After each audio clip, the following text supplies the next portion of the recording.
next. Well, David Brody is with us now from New York. David, what was Trump's campaign plan going into this thing? Well, they wanted to do a couple things here, Pat. I mean, I think they definitely wanted to get on Clinton and really be aggressive, and we saw that at the start. I mean, but the problem here for Donald Trump is that he was great, in quotes, if you will, for 20 minutes of the debate. The problem is the debate lasted 90 minutes. And so while those first 20 minutes he was aggressively prosecuting Hillary Clinton and bringing up things that, quite frankly, a lot of those 17 other GOP candidates that he defeated probably wouldn't have done it in quite that manner.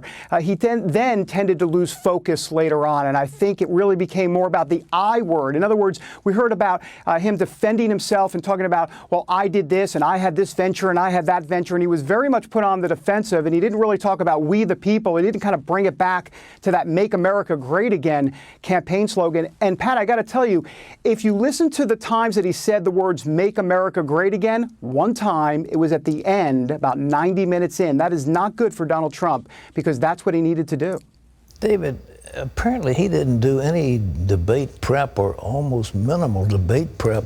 You know, you have to rehearse some of those lines. You have to know the attack is coming at you and be prepared to parry it. He spent about 8 minutes on that birther nonsense. Yeah, it hurt him. And I know there's criticism directed at Lester Holt, the moderator, directed his way for even bringing that up to begin with. But then he rambled. He rambled on and on about the birther issue. And it gave Hillary Clinton a chance to obviously say that whole thing was just such a racist lie. Those were her words. And that was a bad moment for Donald Trump. And so, yeah, look, but if you go down the list, Pat, I mean, where was Benghazi? Why didn't he bring that up? I mean, he had a chance to on foreign policy. The Clinton emails came up briefly, but he didn't really go there too much. What about the deplorables, the basket of deplorables? We never heard that at all. So some real missed opportunities for Donald Trump. Better shore that up next time. He's only got 2 more left. What are they going to do the next time, you think? I mean, was there a focus? Did this thing have a so-called focus? Was it on foreign policy? I couldn't quite understand what it is they were aiming for on this one. Well, it was a little bit loosey-goosey. There were 6 15-minute time frames, if you will, trying to delve into 6 different topics. But in essence, it was the economy and foreign policy and then security moving forward. But it felt very haphazard. The next one coming up in St. Louis will be a town hall that typically we're not quite sure exactly who that will benefit. I mean, Hillary Clinton isn't necessarily all that great in a town hall because she's not as personable a candidate. But then again, Donald Trump isn't the most personal guy either, so it's going to be interesting to see what he's going to do. But he is going to have to be on his A game. There's no doubt he was not. Now, Hillary Clinton, she was okay. I mean, she smiled a lot. She was like the Cheshire cat all night long. I think, look, did you notice the grandmother reference in the first 2 minutes? She talked about being a grandmother. The Clinton campaign wanted to project her as someone that was not going to get angry, was not going to get frustrated, but was also going to litigate the case against Donald Trump. Well, she was amazing because she had rehearsed. What are the Trump people telling you? Have you had a chance to talk to any of them about the strategy for the next one going forward? Yeah, well, I have to tell you privately, and I talked to a few folks off the record privately, they were shaking their heads, Pat. They were a bit frustrated.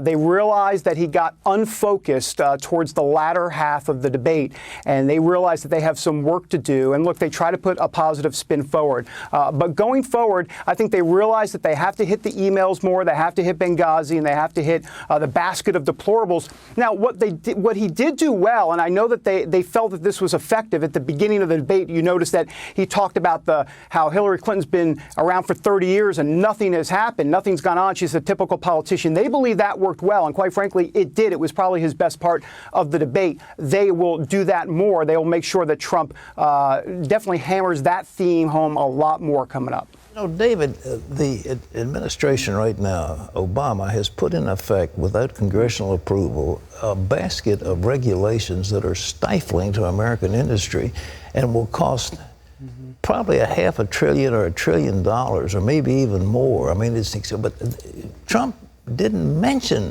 those things. He could have brought it out in clear detail, but he didn't do it. And Hillary's going to back up all those things, not to mention Obamacare, which is a disaster. He didn't do any of it, Pat. You're absolutely right. And you look, he has told me in private conversations as it relates to the EPA and some other things that he has said that, look, I am not going to be an executive order president like this president. In other words, yes, he's going to roll back some of President Obama's executive orders, but going forward, he doesn't plan to be this guy that takes out a pen and starts writing executive orders left and right. He needed to point that out to the American people, because I think a lot of people think, oh, they hear law and order president. I'm talking about for people that are on the fence-sitting voters. What does that mean exactly? Is this guy going to be out of control with the pen and the executive orders? And he has told me that he will not be one of those type of presidents. Did not point that out at all. David, I couldn't sleep last night very much. I was up at 3 in the morning. You and me, you and me, Pat, I agree.